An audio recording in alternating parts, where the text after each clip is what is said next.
नमस्कार बच्चों, मैं आपका गुरु, आपका शिक्षक डॉक्टर संजय सर आपका वंदन एवं अभिनंदन करते हैं भारत के सबसे बड़े online channel Unacademy UPSC Hindi पर।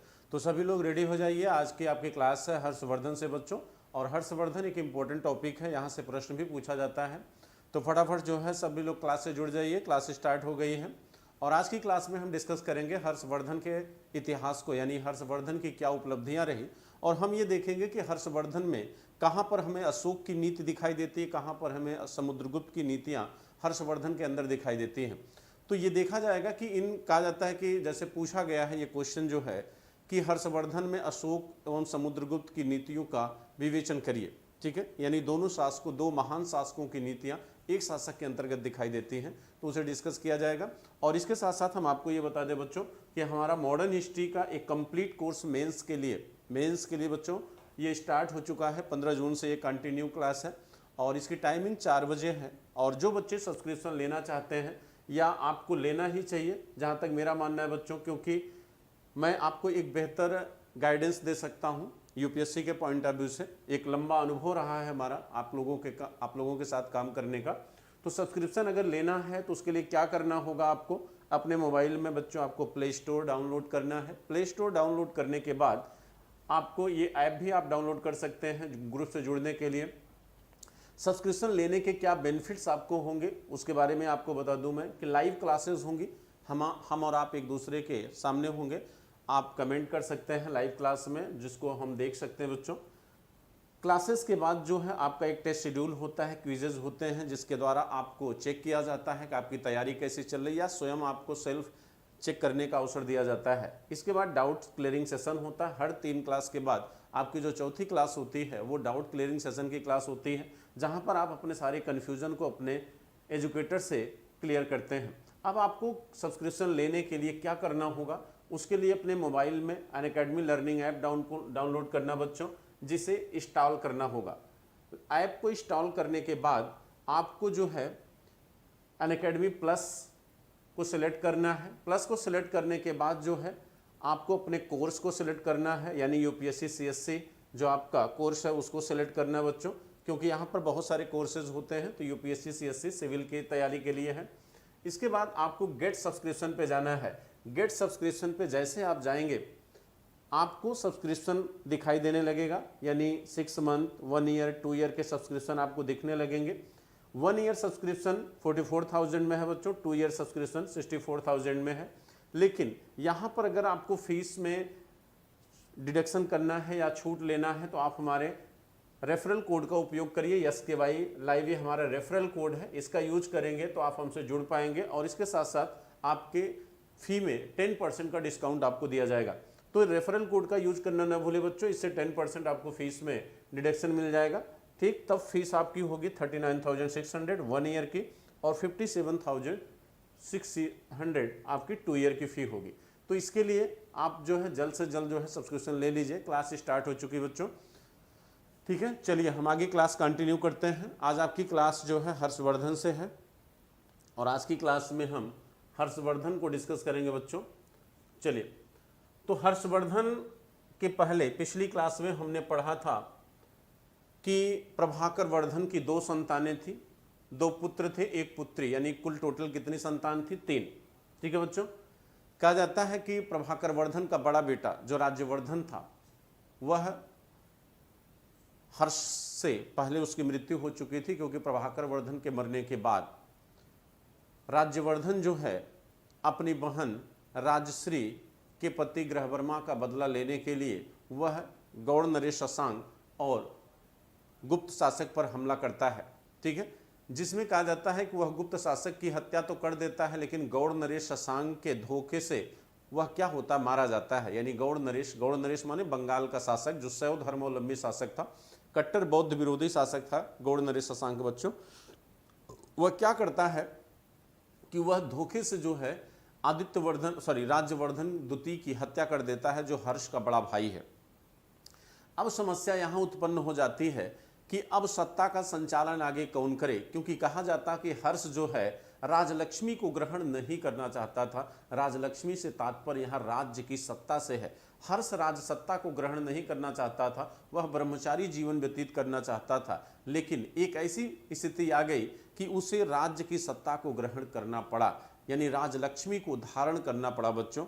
तब कहा जाता है कि इस समय जो है हर्ष जो है शासक बनता है। और हर्ष गद्दी पर कब बैठा? 606 ईस्वी में। तो हर्षवर्धन गद्दी पर कब बैठता बच्चों? 606 ईस्वी में। और इसी 606 ईस्वी को हम क्या कहते हैं? हर्ष संवद कहते हैं। इसे हम क्या कहते हैं बच्चों? हर्ष संवद कहा जाता है। इसी राज्यारोहण की तिथि को हर्ष संवद के नाम से जाना जाता है। तो चलिए अब हम हर्ष के बारे में चर्चा करते हैं। हर्ष एक इम्पोर्टेंट शासक भी है बच्चों, ठीक। कहा जाता कि हर्ष के बारे में हमें जो जानकारी मिलती है वो हम पहले भी बता चुके हैं, आज फिर एक बार आपको रिमाइंड कर दे रहे हैं बच्चों। हाँ, एक चीज़ आपको हम कहेंगे कि आप लोग क्लास से जो है जितने भी लोग जुड़े हुए हैं सभी लिंक को अपने ग्रुप में शेयर कर दें बच्चों। सभी जो है लिंक को शेयर करें अपने ग्रुप में और लाइक एंड शेयर करते रहिए आप लोग जो है, ठीक है। लाइक एंड शेयर करते रहिए। चलिए, तो हर्ष के बारे में आपको जानना है तो हर्ष के विषय में अगर हम बताएं, आपको बात करें बच्चों, तो इनके बारे में जो जानकारी के स्रोत हैं वो पहले हम चर्चा कर चुके हैं और फिर एक बार हम चर्चा कर दे रहे हैं। इनके विषय में जो जानकारी के स्रोत हैं वो इनके अभिलेख हैं, हर्षवर्धन के अभिलेख यानी इनकी स्क्रिप्ट, ठीक। अभिलेखों में दो अभिलेख हैं इनके, एक जो है वंशखेड़ा अभिलेख जो शाहजहांपुर में है उत्तर प्रदेश के, और दूसरा है मधुबन अभिलेख जो पहले भी हम चर्चा कर चुके हैं इसकी, ठीक। लेकिन शार्ट में हम यहाँ बता दें। दूसरा है इनकी मुद्राएं, हर्ष की मुद्राएं बच्चों हमें सोनीपत से प्राप्त हुई हैं। सोनीपत, फर्रुखाबाद, बिहार में पाटलिपुत्र से भी मिली है। ये हर्ष की जो प्राप्त मुद्राएं हैं ये भी हमारे जानकारी का क्या है? स्रोत है, ठीक है। अब देखिए, इसके साथ साथ जो लिटरेचर है, साहित्य, अगर साहित्य की बात करें तो बाणभट्ट का नाम आता है। बाणभट्ट की रचना हर्षचरित, बाणभट्ट की रचना है बच्चों हर्षचरित। हर्षचरित हमारी जानकारी का एक माध्यम है। इसके साथ साथ आर्य मंजूश्री मूलकल्प, आर्य मंजूश्री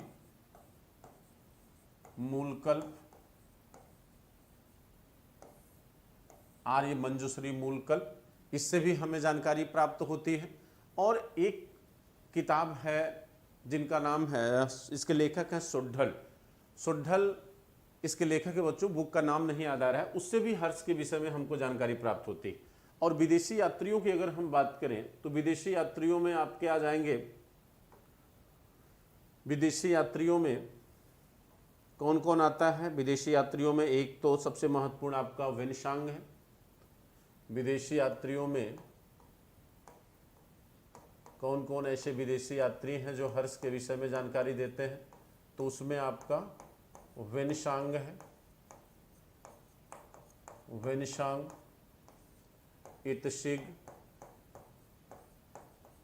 इत्सिग और मात्वालीन।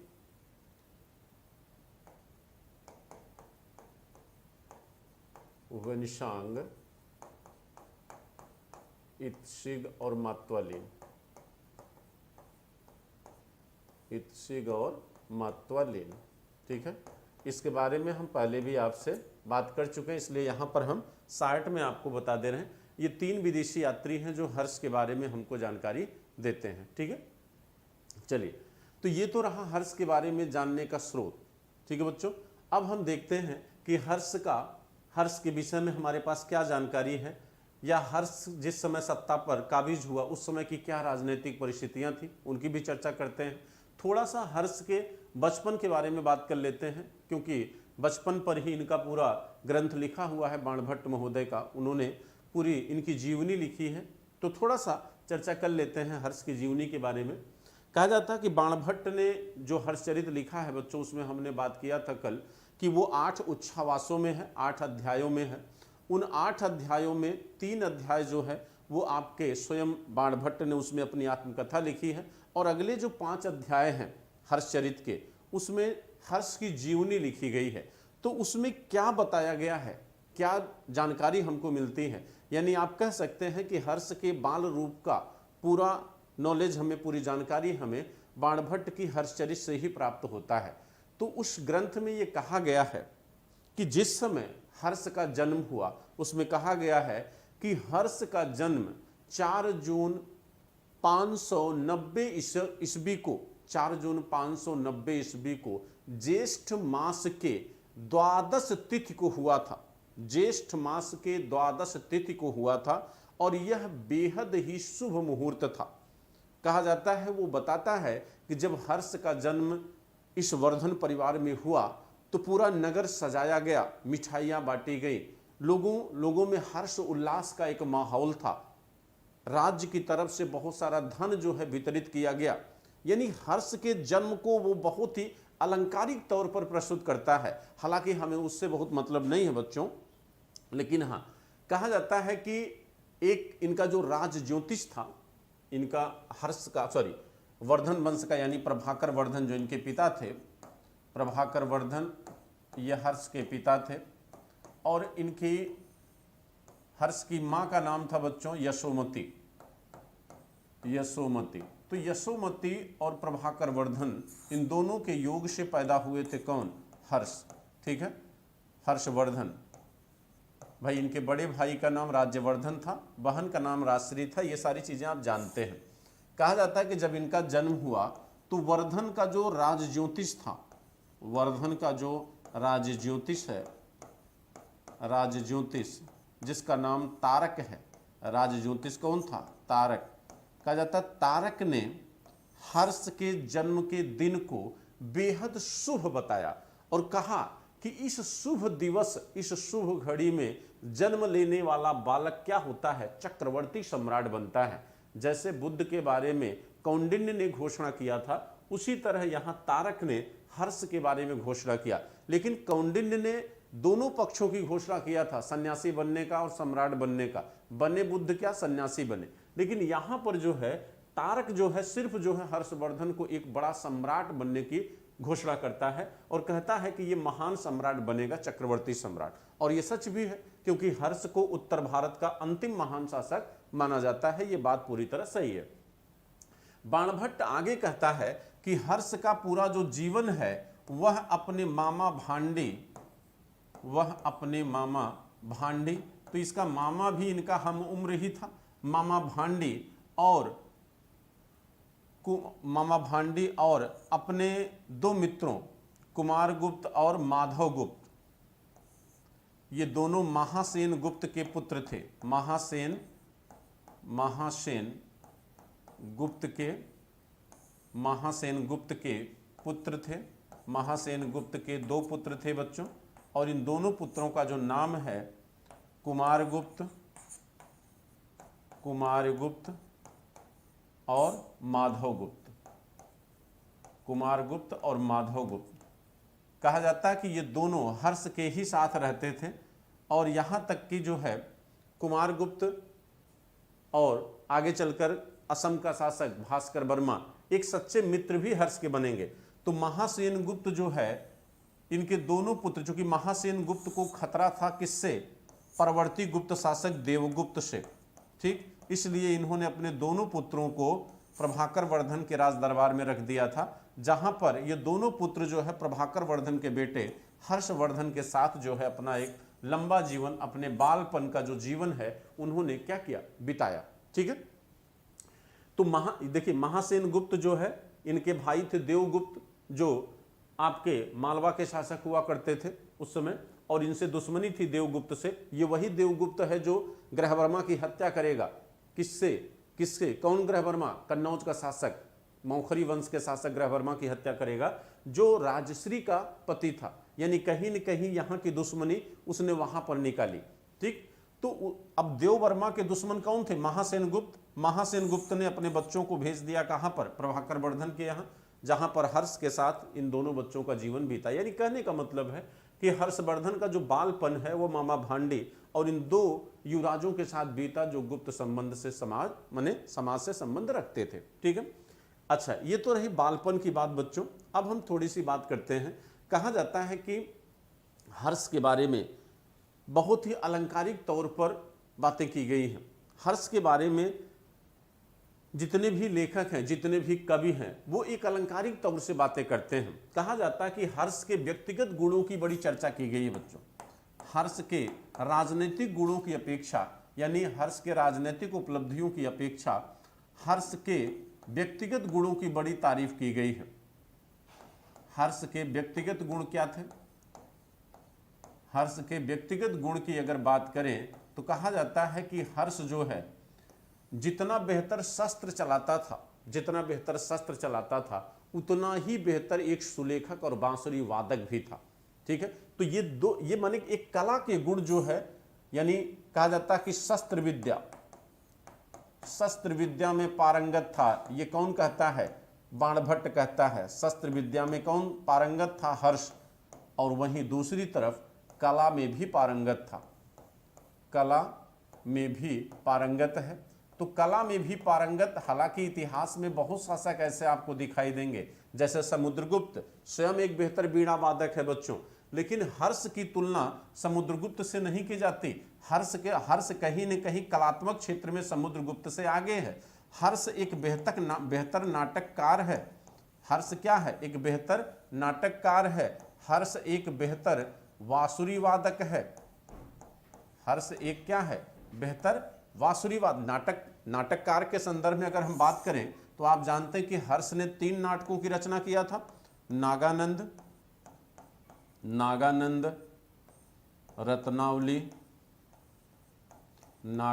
रत्नावली और प्रियदर्शिका। ये तीनों नाटक जो है किसके द्वारा लिखे गए थे? हर्ष के द्वारा लिखे गए थे बच्चों। तो हर्ष एक नाटककार के साथ साथ जो है एक क्या है? वासुरी वादक भी है। ठीक है, ये क्या है बच्चों? वासुरी वादक है और साथ साथ एक सुलेखक है। सुलेखक माने लेखक, चाहे नाटककार कहिए चाहे सुलेखक कहिए। ठीक है, लेकिन कहा जाता है कि कुछ इतिहासकारों ने यह आरोप लगाया है कि स्वयं हर्ष ने इन तीनों नाटकों की रचना नहीं किया था। इनका यह कहना है कि धावक नामक एक कवि था। धावक, इन तीनों नाटकों का लेखक कुछ लेखकों ने किसको माना है? धावक नामक एक लेखक, धावक को लेखक बताया गया है और कहा गया है कि यह धावक जो है ये हर्ष के दरबार में रहा करता था। ये कहाँ रहता था बच्चों?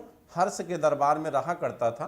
तो हर्ष जो है धावक द्वारा लिखी गई इन तीनों रचनाओं को अपना नाम दे देता है। ये मूल रूप से हर्ष के द्वारा लिखित नहीं है। हाँ, ये सच भी हो सकता है क्योंकि राजा के द्वारा या राज दरबार में बैठा हुआ कवि जो है कोई भी कार्य अगर करता है या राज्य के द्वारा उस समय कोई भी कार्य किया जाता था तो उसमें राज्य का ही नाम होता था। लेकिन ऐसा सच नहीं है, क्योंकि लोगों ने इस बात को एक्सेप्ट नहीं किया है कि नहीं धावक इसका लेखक था। लेकिन एक कथानक है बच्चों, इसको जानते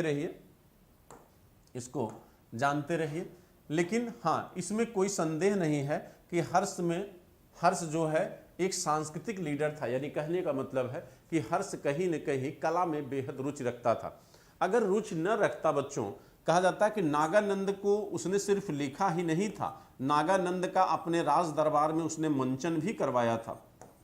अपने राज दरबार में वह नागानंद नामक नाटक का क्या करता है? मंचन करवाता है। जैसे हम लोग गांव में नाटक का मंचन करते हैं ना, उसी तरह नागानंद अगर पूछ सकता है कि इनमें से किस ग्रंथ का किस नाटक का उसने अपने राज दरबार में मंचन करवाया था, तो नागानंद ये बौद्ध धर्म से प्रभावित है बच्चों।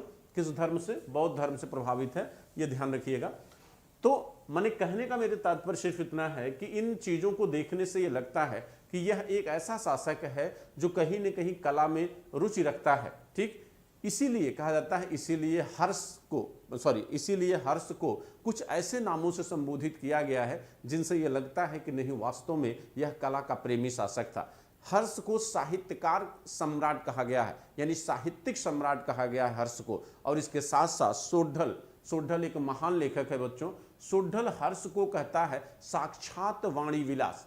हर्ष को एक नाम देता है, एक टाइटल देता है साक्षात वाणी विलास, और साथ साथ सरस्वती का हर्ष कहता है। तो इन सारी चीजों से ये लगता है कि नहीं, हर्ष एक महान कलाकार, सॉरी एक महान शासक के साथ साथ एक महान कलाकार या महान कला प्रेमी भी है। ठीक है, सुड्ढक की दोनों बातों को आप लोग नोट कर लीजिए। कहा जाता है जो सुड्ढक है बच्चों, उसके दो नाम हमने बताए, एक साहित्यिक माने साहित्य का हर्ष, सॉरी सरस्वती का हर्ष, और दूसरा साक्षात वाणी विलास, साक्षात वाणी विलास।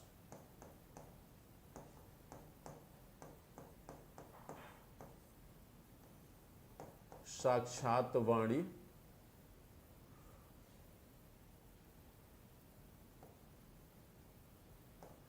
साक्षात वाणी विलास, और दूसरा साहित्यिक हर्ष।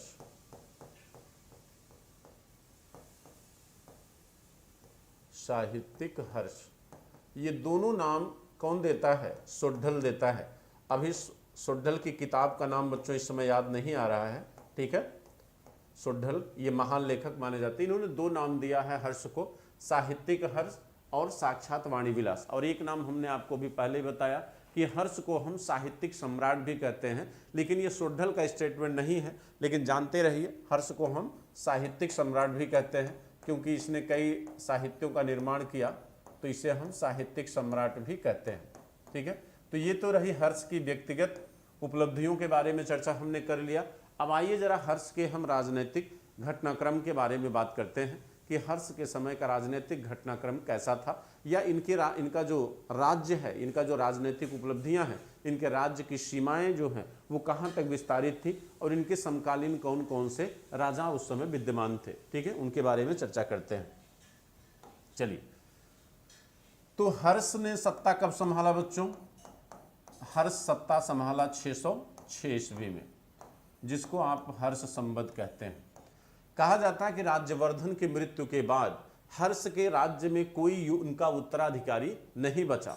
ठीक, और हर्ष की जहां तक व्यक्तिगत मानसिकता की बात है, हर्ष सत्ता स्वीकार नहीं करना चाहते थे। ये बाणभट्ट से भी पता चलता है, ये वेनशांग से भी पता चलता है। ठीक, लेकिन तब प्रश्न ये उठता है कि हर्ष ने सत्ता को स्वीकार क्यों किया?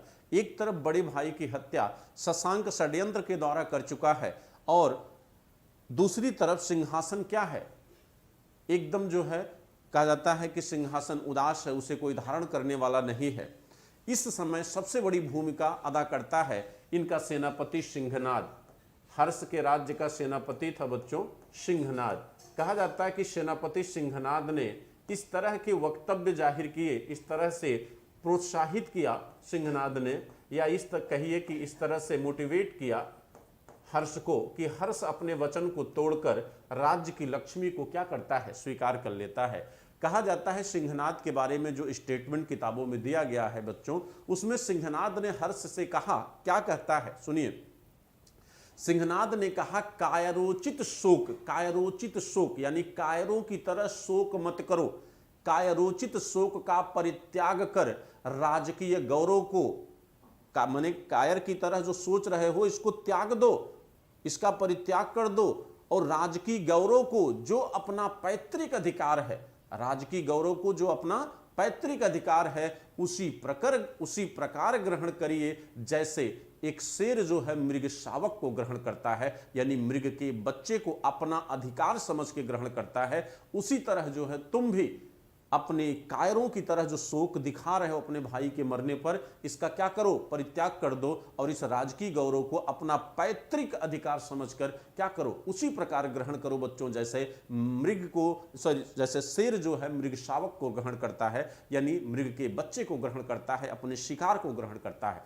तो यहां पर इस स्टेटमेंट से यह भी पता चलता है कि एक वंशानुगत शासन की जो परंपरा थी वो यहां पर हमें जारी दिखाई देती है, यहां पर कंटिन्यू दिखाई देती है। लेकिन कहा जाता है कि सिंहनाद के प्रोत्साहन पर हर्ष में जोश आता है और वह अपने राज्य की राज्य लक्ष्मी को क्या करता है? स्वीकार कर लेता है बच्चों, और सिंहासन को ग्रहण कर लेता है।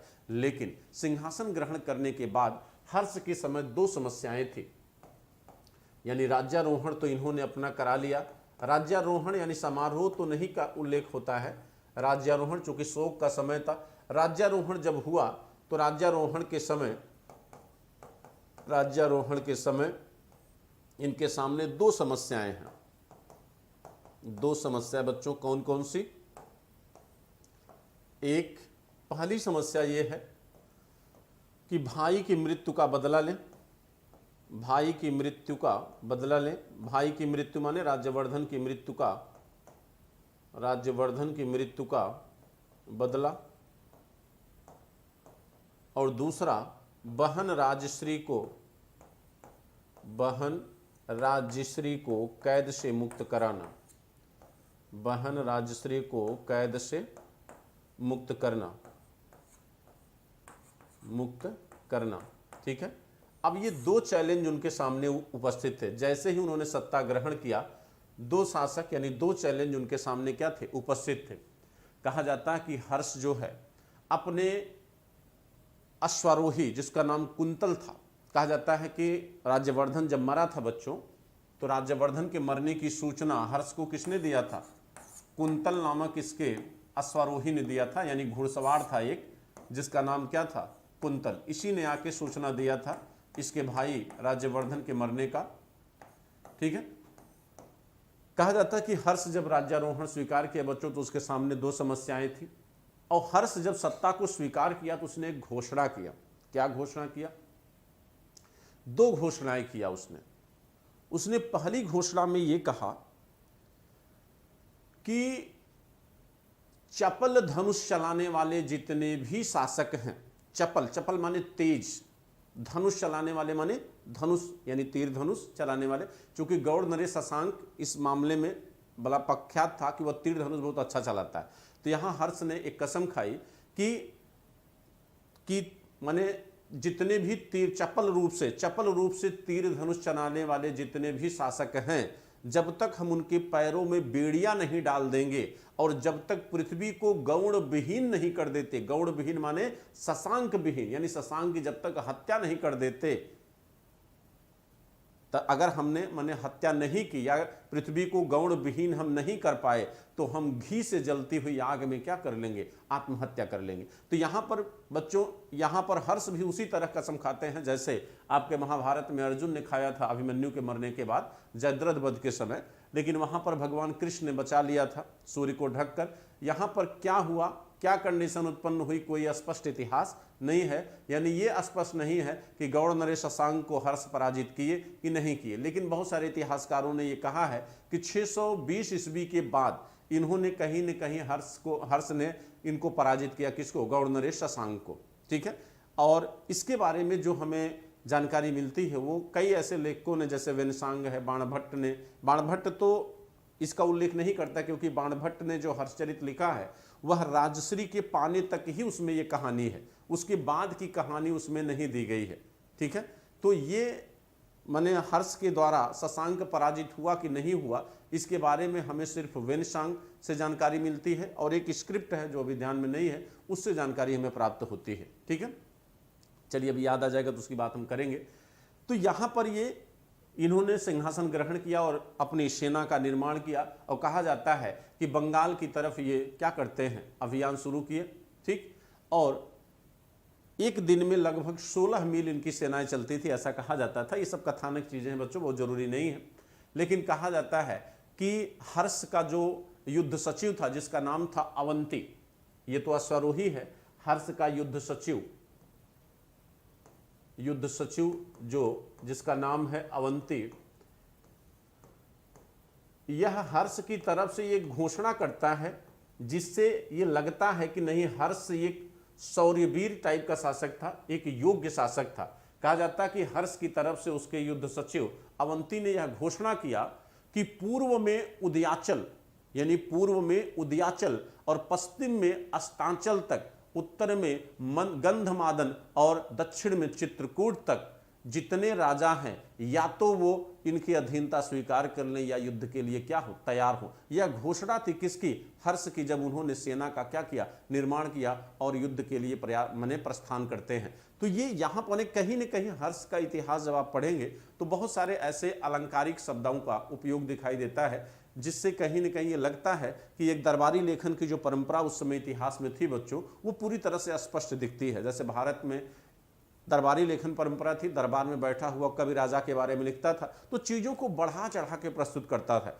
और इसमें कहा गया आगे कि हर्ष जब युद्ध के लिए प्रस्थान करता है तो सरस्वती नदी से प्रस्थान करता है। सरस्वती नदी पर सूर्य की पूजा करने के उपरांत जो है ये प्रस्थान करता है। तो सरस्वती नदी कहने का मतलब है कि ये कहीं न कहीं पंजाब और हरियाणा के क्षेत्र से निकलते हैं, तो वहाँ तक इनका क्षेत्र पहले ही क्या था, विस्तारित था। ये जानकारी हमको प्राप्त होती है। तो चलिए ये बातें छोड़िए कि हर्ष ने क्या किया, अब हम देखेंगे कि हर्ष के समय जो है इनके राज्य का विस्तार किन क्षेत्रों में था, किन क्षेत्रों में इन्होंने विजय किया। तो इसके लिए एक मैप आप लोग बना लीजिए, उससे जानकारी हो जाएगी कि हर्ष के राज्य का विस्तार कहाँ तक था।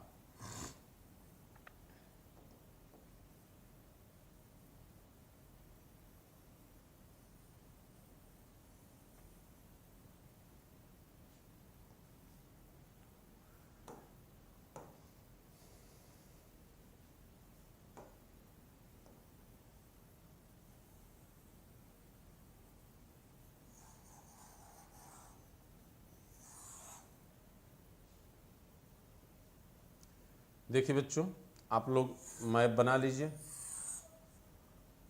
ठीक है।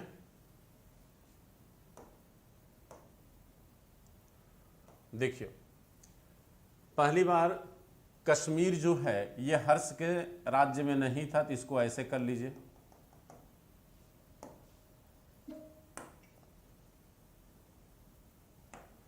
देखिए,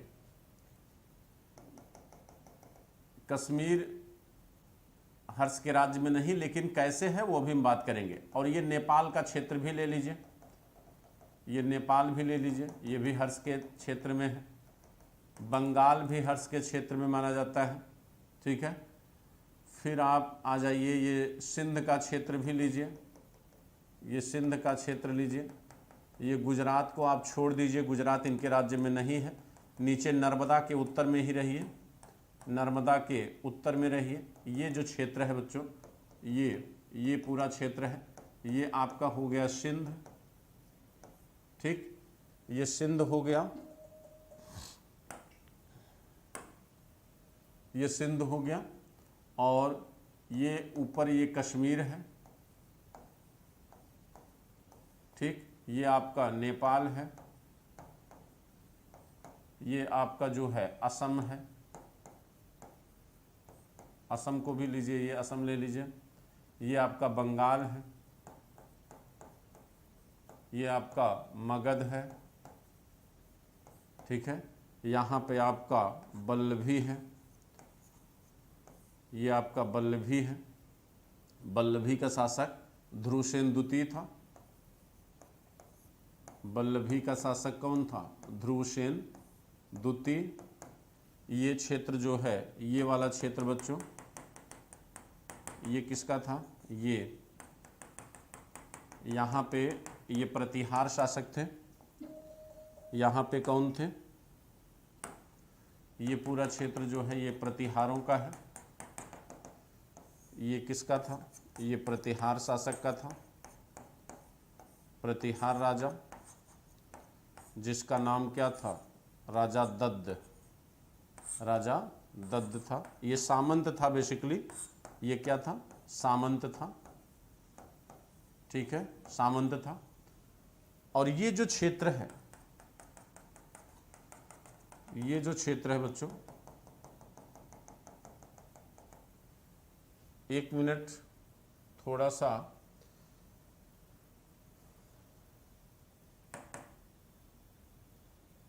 ये जो आपका दायरा है, हर्ष के राज्य की सीमा को, उड़ीसा भी हर्ष के अधीन था, उड़ीसा, ये इसको ऐसे ले लीजिए, ये ठीक है। तो ये जो क्षेत्र है, ये पूरा क्षेत्र जो है ये हर्ष के अधीन है।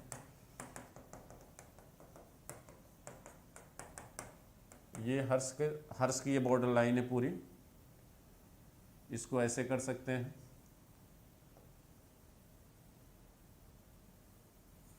ठीक है, ठीक। और ये नीचे का जो क्षेत्र है बच्चों, ये जो नीचे का क्षेत्र है ये पुलकेशिन शासक, ये वादामी के, यहाँ वादामी वंश है, चालुक्य शासक जिसको कहते हैं, चालुक्य शासक,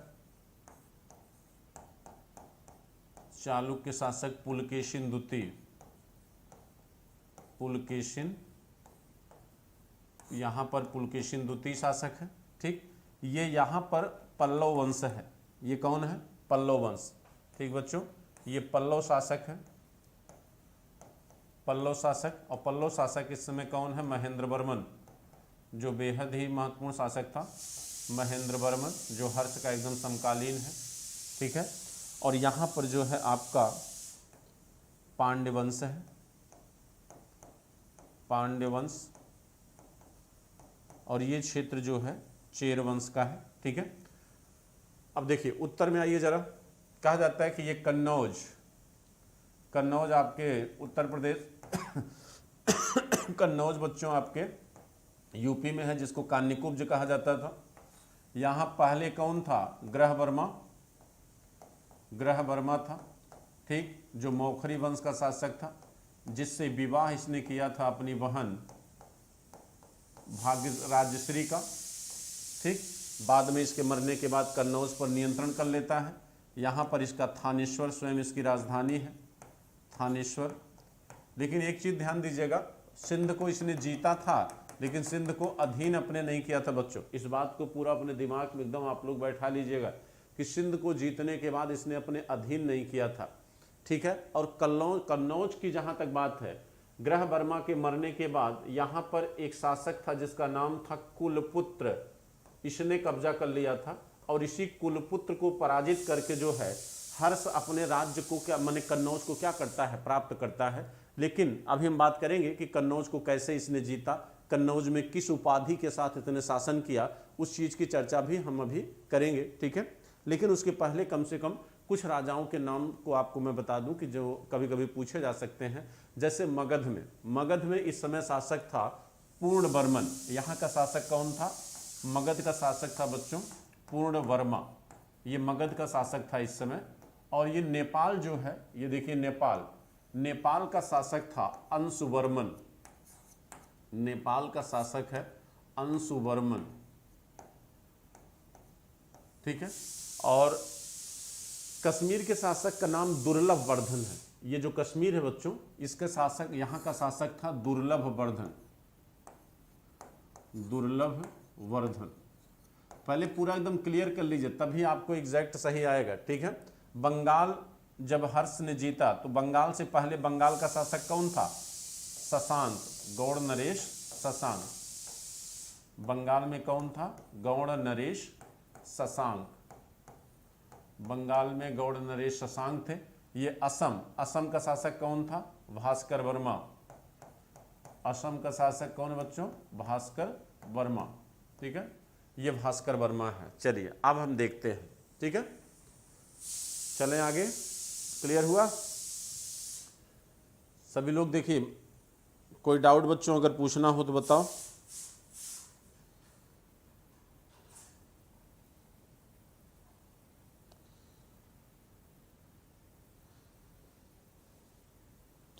आप लोग कम से कम लाइक एंड शेयर तो कर लो बच्चों, संख्या आपकी बहुत ही कम है, बहुत कम संख्या बच्चों आपकी।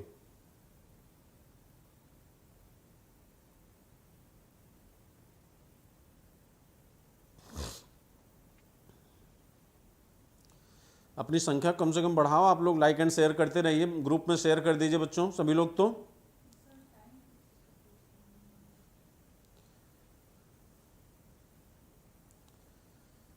सभी लोग शेयर करिए जो है ग्रुप में।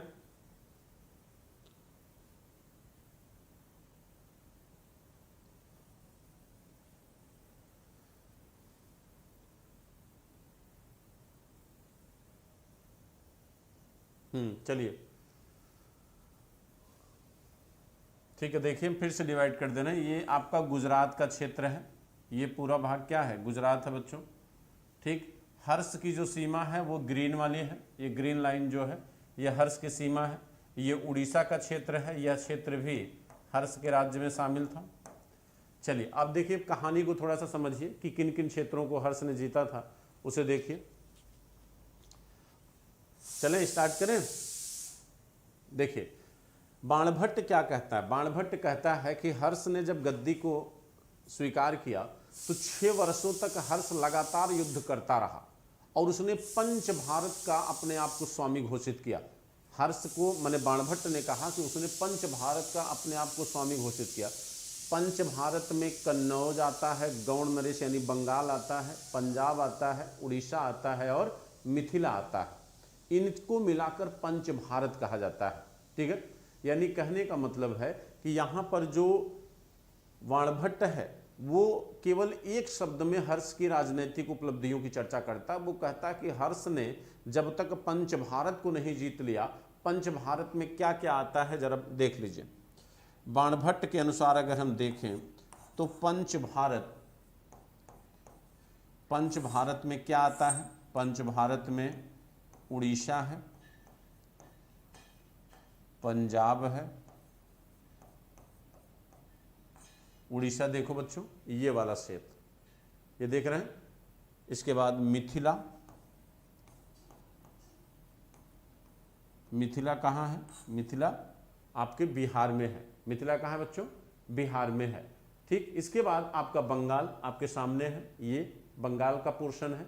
और इसके बाद कन्नौज जो आपके कहाँ था, यहाँ पे हर्ष मने जो इनकी बहन राजश्री के अधीन था।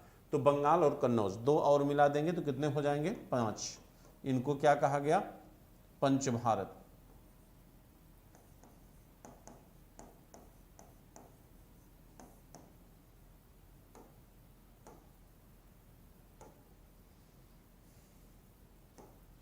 ठीक है, चलिए तो मैंने बाणभट्ट से हमें सिर्फ इतनी ही जानकारी प्राप्त होती है, बाकी जानकारियां हमें इनके अभिलेखों से या अन्य साहित्यों से पता चलती है। ठीक है, देखिए कहा जाता है कि हर्ष जो है राजगद्दी स्वीकार करने के बाद थानेश्वर जो इनकी राजधानी थी यहाँ से किधर चला, बंगाल की तरफ चला। लेकिन इसी समय क्या हुआ कि ये जो कन्नौज है, कन्नौज में इनकी बहन राजश्री कैद खाने में थी, क्योंकि यहाँ के शासक ग्रह वर्मा की हत्या कर चुका था कौन, देवगुप्त और कौन, देवगुप्त ये गुप्त राजवंश का शासक है मालवा क्षेत्र का यहाँ पर। ठीक, और गौड़ नरेश ये बंगाल को गौड़ कहा जाता है, यहाँ का राजा था कौन, शशांक, जो इनका दुश्मन था किसका, हर्ष का। कहा जाता है इन दोनों ने यानी बंगाल के शासक और मालवा यानी मालवा क्षेत्र के शासक यानी गुप्त शासक देवगुप्त ने मिलकर ग्रहवर्मा की हत्या कर दी। और यह ग्रहवर्मा राजश्री का पति है, यानी हर्ष का क्या लगेगा, जीजा लगेगा। और इसकी हत्या करने के बाद इनकी बहन राजश्री को कन्नौज के कैद खाने में डाल दिया गया। इस देवगुप्त की हत्या किया था किसने, राज्यवर्धन ने, यानी अपनी बहन के अपमान का बदला राज्यवर्धन द्वितीय ने ले लिया था। ठीक, लेकिन गौड़ नरेश शशांक जिंदा है और यह गौड़ नरेश शशांक किसकी हत्या कर देता है, राज्यवर्धन द्वितीय की हत्या कर देता है धोखे से। ठीक है, अब इसका बदला लेने के लिए यानी भाई की हत्या का बदला लेने के लिए जब थानेश्वर से यह चलते हैं तो उसी समय इनको सूचना मिलती है कि इनकी बहन राजश्री कन्नौज के कैद खाने से भाग गई है। तो जब यह जानकारी इनको मिली तो यह अपनी बहन को खोजने निकल जाते हैं और कहा जाता है कि अपने मित्र दिवाकर मित्र बौद्ध भिक्षु दिवाकर मित्र की मदद से यह बिंध के जंगलों में, जो ये बिंध का जंगल है, यहाँ पर अपनी बहन राजश्री को उस समय प्राप्त करते हैं जब उनकी बहन जो है चिता पर सती होने के लिए क्या थी, तैयार थी। यानी इससे ये पता चलता है कि सती प्रथा का प्रमाण हमको अभी उपलब्ध है, यानी सती प्रथा की परंपरा भी विद्यमान थी। ठीक है, कहा जाता है कि यहाँ पर इन्होंने बहन को जब कैद खाने से मुक्त किया, जब बहन को मैंने रोका, जब रोक लिया तो समस्या ये उत्पन्न हो गई कि कन्नौज की सत्ता का संचालन कौन करे, या कन्नौज क्या उस समय स्वतंत्र था, नहीं। कहा जाता है कि इस अव्यवस्था का लाभ उठाकर एक शासक था जिसका नाम है कुलपुत्र, इसने कन्नौज पर क्या कर लिया था, कब्जा कर लिया था। और जब वापस यहाँ पर आया हर्ष तो हर्ष ने इस कुलपुत्र को क्या किया, पराजित किया। और तब यहाँ के ब्राह्मणों ने, विद्वानों ने हर्ष से ये निवेदन किया कि आप कन्नौज की गद्दी को क्या करिए, संभालिए, कहा जाता है कि हर्ष मना कर देता है, और हर्ष ने यहाँ पर स्टेटमेंट दिया था कि किसी भी राज्य को स्वीकार करने का मतलब होता है कि एक बहुत बड़े उत्तरदायित्व को स्वीकार करना। लेकिन बड़े निवेदन के बाद जो है वह हर्ष जो है तैयार होता है, लेकिन यहाँ कहता है, हर्ष कहता है कि हम राज्य या कन्नौज को स्वीकार तभी करेंगे जब अवलोकितेश्वर बोधिसत्व हमें इस बात की अनुमति देते हैं, क्योंकि वह बुद्ध का क्या था, अनुयायी था। वह गंगा किनारे जाता है जहाँ पर एक बुद्ध की मूर्ति है, उनसे अनुमति लेता है, निवेदन करता है, और आने के बाद कन्नौज की सत्ता को स्वीकार करता है, लेकिन महाराजा की उपाधि धारण न करने का वचन लेता है, क्योंकि इसने बुद्ध से वचन लिया था कि हम महाराजा की उपाधि नहीं लेंगे या राज्य संचालन नहीं करेंगे भविष्य में। लेकिन इनके दोनों वचन टूट गए, स्वयं अपनी राज्य के राजा भी बने, कन्नौज की गद्दी को भी इन्होंने स्वीकार किया। लेकिन कन्नौज में ये उपाधि कौन सी ली? कन्नौज की गद्दी जब इन्होंने संभाला तो इन्होंने बच्चों कुमार की उपाधि धारण किया। इन्होंने महाराजा या परम भट्टारक जैसी उपाधियां या बड़ी उपाधियां इन्होंने धारण नहीं किया। कौन सी उपाधि धारण किया? कुमार की उपाधि धारण किया। लेकिन आगे चलकर देखा गया कि इनके साथ जो है, इनके नाम के आगे महाराज की उपाधि भी लगी है, यानी इन्होंने कहीं न कहीं अपने वचन को क्या किया, भूल गए, और आगे चलकर कन्नौज की सत्ता को पूरी तरह क्या किए, स्वीकार कर लिए। और थानेश्वर के बजाय इन्होंने राजधानी कहाँ स्थानांतरित कर दिया? कन्नौज स्थानांतरित कर दिया। ठीक है, तो ये उल्लेख यहाँ पर मिलता है।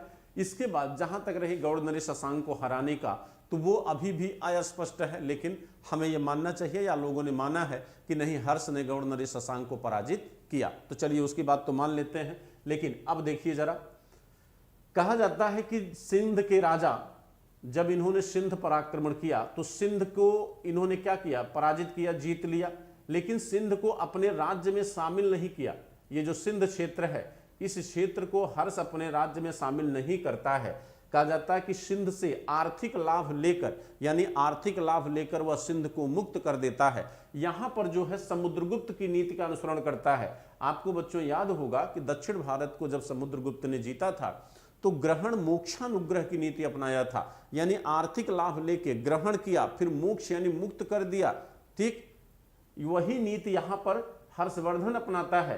कहा जाता है सिंध के राजा को जीतकर सिंध को मुक्त कर देता है आर्थिक लाभ लेकर। यहां पर समुद्रगुप्त की नीति का अनुसरण करते हुए दिखाई देता है। और वहीं दूसरी तरफ आइए बच्चों, ये जो बल्लभी है, बल्लभी के शासक हुआ करते थे ध्रुवसेन द्वितीय। और यहाँ जो ये गुजरात का क्षेत्र है, यहाँ का राजा था राजा दत्त, और यह दत्त जो है सामंत था किसका? चालुक्य शासक पुलकेशिन द्वितीय का। पुलकेशिन द्वितीय का जो राज्य है, ये नर्मदा नदी मान लीजिए, ये नर्मदा नदी है, यही पुलकेशिन द्वितीय और हर्ष के राज्य की सीमा बनाता है। कहा जाता है कि इस समय जो पुलकेशिन द्वितीय है बच्चों, यह उत्तर भारत की तरफ अपने राज्य का विस्तार कर रहा था, और हर्ष के लिए हमेशा से यह खतरा बना हुआ था। ठीक, क्योंकि पुलकेशिन द्वितीय भी एक श्रेष्ठ शासक माना जाता है। कहा जाता है कि पुलकेशिन द्वितीय को कमजोर करने के लिए हर्ष यहाँ चंद्रगुप्त द्वितीय की नीति को अपनाता है। क्या नीति अपनाता है? ठीक है, अब देखिए, कहा जाता है कि जिस तरह आपने पढ़ा है, गुप्त राजवंश को पढ़ा है बच्चों, गुप्त राजवंश में शकों का क्षेत्र कहां था? गुजरात वाले क्षेत्र में था। गुजरात के बगल जो मालवा नर्मदा घाटी का क्षेत्र है, वहां पर वाकाटक राजवंश हुआ करता था, और मगध में सत्ता किसकी थी? चंद्रगुप्त द्वितीय की हुआ करती थी। इस वाकाटक राज्य को जो दोनों के बीच में था, उससे वैवाहिक संबंध करता है चंद्रगुप्त द्वितीय अपनी पुत्री प्रभावती गुप्ता का, और वैवाहिक संबंध करने के बाद वाकाटक शासक की मदद से उसने शकों को क्या किया? जीता। ठीक, जिसकी वजह से चंद्रगुप्त द्वितीय शकारी कहा गया। वही चीज यहां पर हर्ष अपनाएगा। कहा जाता है कि हर्ष ने क्या किया कि बल्लभी शासक के ऊपर हमला किया। बल्लभी शासक कौन है? ध्रुवसेन द्वितीय। ध्रुवसेन द्वितीय के ऊपर हमला करता है, और ध्रुवसेन द्वितीय जो है भाग कर चला जाता है कहां पर? राजा दत्त की शरण में। राजा दत्त की शरण में चला गया। कहा जाता है कि राजा दत्त की शरण में जब ध्रुवसेन द्वितीय भाग जाता है तो राजा दत्त जो है यह हर्ष से समझौता करवाता है और ध्रुवसेन द्वितीय को वापस कर देता है। ठीक है, लेकिन कहा जाता है कि यह जो है, यह माने ध्रुवसेन द्वितीय से अपनी पुत्री का क्या कर देता है? विवाह कर देता है। कौन? हर्ष। हर्ष ने जब अपनी पुत्री का विवाह किया तो विवाह क्यों किया? विवाह इसलिए किया क्योंकि यह ध्रुवसेन द्वितीय जो है तब किसके पक्ष में हो जाएगा? हर्ष के पक्ष में हो जाएगा। यानी ये वल्लभी जो नर्मदा नदी के उत्तर का क्षेत्र है, यह पूरी तरह जब हर्ष के प्रभाव में आ जाएगा तो ये कहीं न कहीं एक सुरक्षा वाल की तरह काम करेगा। किसके विरुद्ध? पुलकेशिन द्वितीय के विरुद्ध। और हुआ भी यही। लेकिन जब दत्त के दरबार में धुरूषण द्वितीय भाग कर गया था तो इससे नाराज हो गया कौन? पुलकेशिन द्वितीय। क्योंकि यह वल्लभी जो है, यह माने धुरूषण द्वितीय बाद में दुश्मन बन गया किसका? पुलकेशिन द्वितीय का। तो इससे नाराज हुआ कौन? माने राजा दत्त के दरबार में जब ये भाग कर गया तो इससे नाराजगी किसको हुई? पुलकेशिन द्वितीय को। तो यही राजा दत्त के साथ किया गया जो व्यवहार है, यह युद्ध का कारण बनता है। किसके किसके बीच? पुलकेशिन द्वितीय और हर्षवर्धन के बीच बच्चों। ठीक। और यह युद्ध पुलकेशिन द्वितीय और हर्षवर्धन के बीच जो है, जो युद्ध लड़ा गया, वह यहां पर लड़ा गया नर्मदा घाटी के तट पर, जिसमें पुलकेशिन द्वितीय जो है राजा हर्ष को क्या करता है? पराजित कर देता है। ठीक। और पराजित करने का जो प्रमाण है वह हमें इसके अभिलेख में भी मिलता है। हर्ष माने पुलकेशिन द्वितीय का अभिलेख कौन सा अभिलेख है? ऐहोल अभिलेख। ऐहोल अभिलेख। इस अभिलेख में हर्ष को पराजित करने का प्रमाण मिलता है। यहां से पता चलता है कि हर्ष क्या हुआ? पराजित हो गया। यानी हर्ष के राज्य की जो दक्षिणी सीमा है वो कौन है? वो नर्मदा नदी है। नर्मदा के दक्षिण में हर्ष के राज्य की सीमा का विस्तार दिखाई नहीं देता बच्चों। तो ये ध्यान रखिएगा कि दक्षिण में एक योग्य शासक उस समय कौन है? पुलकेशिन द्वितीय है।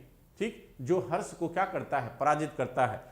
हर्ष की एक टाइटिल है उत्तरापथनाथ। हर्ष को उत्तरापथनाथ कहा गया है। उससे भी ये पता चलता है कि हर्ष जो है संभवतः उत्तर भारत का ही एक एकीकृत राजा माना गया है, क्योंकि दक्षिण में पुलकेशिन द्वितीय का राज्य है। उपाधियों से भी ये पता चलता है कि हर्ष ने उत्तर भारत में ही शासन किया। लेकिन कहा जाता है एक लेखक है मयूर भट्ट, एक लेखक है बच्चों मयूर भट्ट, एक लेखक है मयूर भट्ट बच्चों। हालांकि ये काल्पनिक है, जैसे हमने पहले ही आपको कह दिया कि इस समय के जो लेखन कार्य है वो बहुत ही काल्पनिक सुनाई देता है। मयूर भट्ट ने कहा है कि हर्ष ने दक्षिण में कुंतल, चोल और कांची को जीता। अब आप सोचिए कि कुंतल, चोल और कांची, इन्होंने कहा कि हर्ष ने कुंतल, चोल, चोल एकदम दक्षिण में है, और कांची, कांची माने एकदम तमिलनाडु क्षेत्र को जीता, जो एकदम काल्पनिक प्रतीत हो रहा है। कोई इसकी ऐतिहासिकता एकदम असंदिग्ध है, एकदम अकाल्पनिक बातें हैं बच्चों। ऐसा कहीं भी संभव दिखाई नहीं देता, क्योंकि दक्षिण में पल्लव शासक महेंद्र वर्मन है, दक्षिण में पुलकेशिन द्वितीय है, जो किसी भी मामले में हर्ष से कम योग्य नहीं है। तो इनको पराजित करना आसान नहीं था। ठीक है। लेकिन हाँ, आप केवल इतना मानिए कि उत्तर में कश्मीर को छोड़कर, दक्षिण में नर्मदा के नीचे और गुजरात के क्षेत्र को छोड़कर समस्त उत्तर भारत जो है हर्ष के राज्य में क्या है? शामिल है। जहां तक कश्मीर की बात है, कहा जाता है कश्मीर में एक विहार था संघाराम, उसमें बुद्ध के दांत रखे गए थे, और बुद्ध के दांतों को पाने की इच्छा जाहिर किया था हर्षवर्धन ने। तो कहा जाता है कि यहाँ का शासक जो राज्यवर्धन द्वितीय है, कहाँ गया, दुर्लभवर्धन, यह दुर्लभवर्धन जो उस समय कश्मीर का शासक था, इसने स्वयं जो है यहाँ के उस बौद्ध विहार से बुद्ध के दांत ले जाकर किसको दिया था? हर्ष को दिया था। इससे यह लगता है कि नहीं, कहीं न कहीं जो है इस बात को माने दुर्लभवर्धन भी हर्ष की अधीनता स्वीकार करता था। जहां तक भास्कर वर्मा की बात है, तो भास्कर वर्मा ने अपना एक दूत हंस बेग भेजा था। किसके पास? हंस बेग नामक एक दूत भेजा था बच्चों। किसके पास? हर्ष के पास। ठीक। उपहार लेकर। तो इससे यह भी पता चलता है कि यह हर्ष के अधीन था। ठीक। और ओवरऑल अगर देखा जाए तो हर्ष का राज्य जो है सामंतों के ऊपर निर्भर था, सामंती शासन की परंपरा थी। ये सारे राजा जो क्या थे, ये हर्ष के किसी न किसी तरीके से क्या थे? सामंत थे। ठीक। कहा जाता है कि हर्ष की राजनीतिक उपलब्धियों को अगर देखें तो उत्तर भारत का अंतिम एकीकृत राजा इसे माना जा सकता है बच्चों। थोड़ा सा स्पीड बढ़ाते हैं क्योंकि हर्ष को खत्म करना है आज और टाइम भी कम है। हाँ, अब देखिए जरा सा इनके वैदेशिक संबंधों की बात कर लेते हैं। वैदेशिक संबंधों का उल्लेख मात्वालीन करता है। ठीक है। हर्ष का चीन से भी संबंध था। हर्ष ने चीन में अपना एक दूत भेजा था। हर्ष का चीन से क्या संबंध है? हर्ष के चीन संबंध का उल्लेख कौन करता है? मात्वालीन करता है। मात्वालीन करता है और कहता है, मात्वालीन ने बताया है कि हर्ष ने एक ब्राह्मण दूत हर्ष ने एक ब्राह्मण दूत भेजा था कहाँ पर, चीन में। और ये भी कहता है कि हर्ष जो है चीन की अधीनता स्वीकार करता था, जो गलत है। भारतीय इतिहासकारों ने इसे स्वीकार नहीं किया। भाई कैसे स्वीकार करते, ठीक, चूंकि दरबारी लेखन की परंपरा थी, कैसे कहते कि हमारा राजा किसी दूसरे राजा के अधीन है, ठीक, तो ऐसा नहीं माना। लेकिन मात्वालीन इस बात को कहता है कि हर्ष चीनी सम्राट के क्या था, अधीन था, और हर्ष ने अपना एक ब्राह्मण दूत जो है चीनी सम्राट के दरबार में भेजा था। लेकिन वो साथ साथ ये भी कहता है कि चीन के राजा ने भी, चीन उस समय चीन में राजा कौन थे, थांग थे, तो सॉरी चीन में थांग वंश था और ताइशुंग वहां के राजा हुआ करते थे। थांग वंश था और राजा चीन में था कौन, ताइशुंग। राजा चीन में था बच्चों कौन, ताइशुंग, ये राजा थे, ठीक है।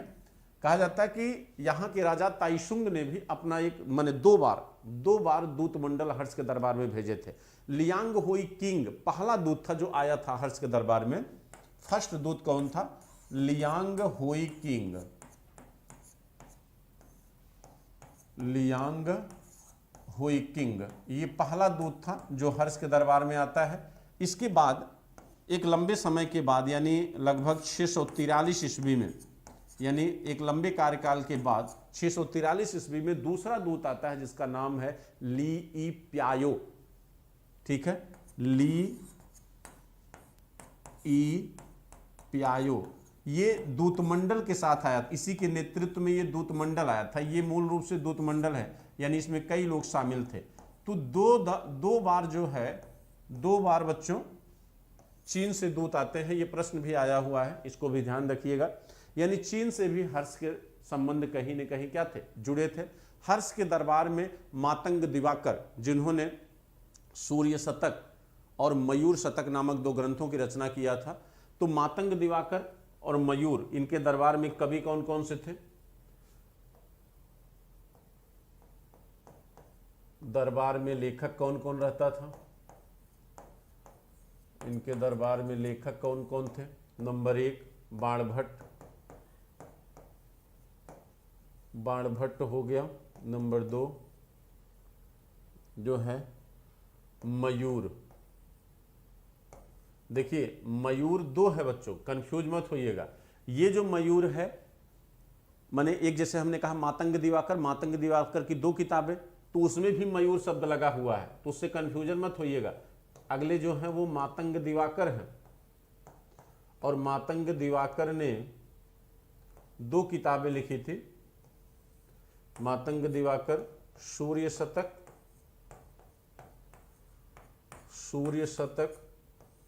और मयूर शतक, ये 2 ग्रंथों का निर्माण इन्होंने किया था। बाणभट्ट की 3 थी। बाणभट्ट की बच्चों हर्षचरित है,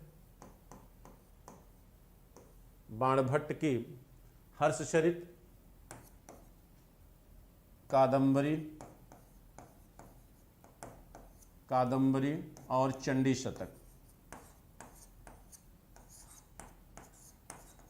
इसके बाद अगला जो लेखक है इन्हीं के दरबार में रहता था जयगुप्त। ये सब क्या है, हर्ष के दरबार में रहते थे, ठीक। और हर्ष स्वयं एक विद्वान व्यक्ति था, ठीक। सोढ़ल इसका समकालीन है, सोढ़ल इसका क्या है, समकालीन है बच्चों। तो जयदेव ने इसको कविता कामनी कहा है। हर्ष को क्या नाम दिया है जयदेव ने ही बच्चों हर्ष को कविता कामनी कहा है। हर्ष को कविता कामनी कहते हैं कौन, जयदेव, ठीक है। तो ये माने उनके दरबार में रहने वाले लेखक या कवि है बच्चों, जिनकी चर्चा हमने यहाँ पर किया जो है। और एक लेखक और हैं हरिदत्त, उनका नाम भी जानते रहिएगा, वो भी हर्ष के ही दरबार में थे। तो आज की क्लास में हम हर्ष की चर्चा किए बच्चों जो है, और चूंकि अगली क्लास लगी हुई है, टाइम ज़्यादा नहीं है, ठीक है, इसलिए हमें यहाँ पर समाप्त करना पड़ेगा क्लास बच्चों। तो आप लोगों को जो है जहाँ तक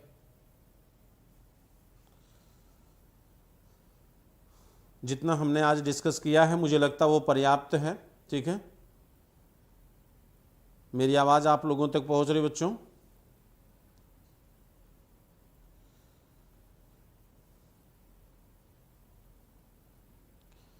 इसको एक बार फिर से आप लोग देखने की कोशिश करिएगा, क्योंकि इसमें थोड़ा फैक्ट जो है टिपिकल थे। ठीक है।